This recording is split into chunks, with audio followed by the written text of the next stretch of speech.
మనం పరలోకం వెళ్ళాలి. కారణం ఏంటంటే పరలోకములో ఇక్కడున్నంత కష్టం ఉండదు, ఇక్కడున్న బాధ, ఇక్కడున్న వేదన, ఇక్కడున్నటువంటి కన్నీరు, ఇక్కడున్న ఆకలి, ఇక్కడున్న రోగము అన్నీ కూడా ఇక్కడే. దేవునికి స్తోత్రం, హల్లెలూయా. కానీ పరలోకములో ఎప్పుడు కూడా నిత్యానందమే. చెప్పండి ఏముంది పరలోకంలో? చెప్పండి ఏముంది?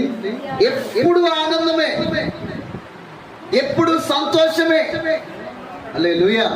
మరి ఎంతమంది త్వరగా అక్కడికి వెళ్తే బాగుంటుంది అన్నవారు మరొకసారి స్తోత్రం చెప్పండి. హల్లెలూయా, హల్లెలూయా. త్వరగా వెళ్ళిపోతే బాగుండు. ఈ బాధలు, ఈ కష్టాలు, ఈ తిప్పలు, ఈ అనారోగ్యాలు, ఈ అప్పులు, అసలు ఏ ఇబ్బంది ఉండదు. దేవునికి స్తోత్రం, హల్లెలూయా. పొద్దున్నే లేవటం ఉండదు, పొద్దున్నే హడావుడిగా పరిగెత్తడం, ఏముందా ఏమి లేదా, బియ్యం ఉన్నాయా, కూరగాయలు ఉన్నాయా, దేవునికి స్తోత్రం, హల్లెలూయా. ఉప్పులు లేవు, పప్పులు లేవు, అసలు ఈ బాధే ఉండదండి. దేవునికి మహిమ కలుగునుగా. అందుకే దేవుడు మనందరినీ కూడా ఆ పరలోకానికి తీసుకువెళ్ళడానికి ఆయన ఇష్టపడుతున్నాడు. దేవునికి స్తోత్రం, హల్లెలూయా. మరి పరలోకానికి వెళ్ళాలంటే కొన్ని మనకి అడ్డుపడతా ఉంటాయి. ఏం చేస్తాయి చెప్పండి? కొన్ని మనల్ని ఆ పరలోకానికి చేరుకోకుండా అడ్డుపడే కొన్ని విషయాలు ఉన్నాయంట. దేవునికి స్తోత్రం. దానిలో అతి ప్రాముఖ్యమైనది ఈరోజు మనం నేర్చుకోబోతున్నాం. దేవునికి స్తోత్రం. ఇప్పుడు రండి వాక్య భాగంలోనికి. మత్తయి సువార్త 18వ అధ్యాయం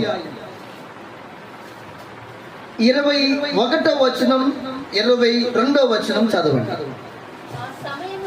ఆ సమయమున పేతురు ఆయన యొద్దకు వచ్చి, ప్రభువా, నా సహోదరుడు, చాలా జాగ్రత్తగా వినండి, నా సహోదరుడు లేకపోతే నా సహోదరి నా ఎడల తప్పిదము చేస్తే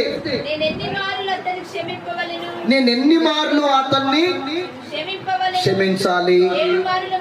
7 మార్లు మట్టుగా అని అడిగాను. అందుకు యేసు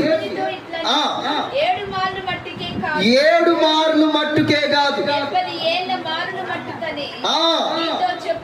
70 ఏళ్ల మార్లు నువ్వు అతను ఏం చేయాలంట? క్షమించాలి. దేవునికి స్తోత్రం చెప్పండి ఒకసారి. హల్లెలూయా. యేసయ్య శిష్యుల్లో ఉన్న ఒక వ్యక్తికి వచ్చినటువంటి ఒక అనుమానం. హల్లెలూయా. ఏ అనుమానం అది?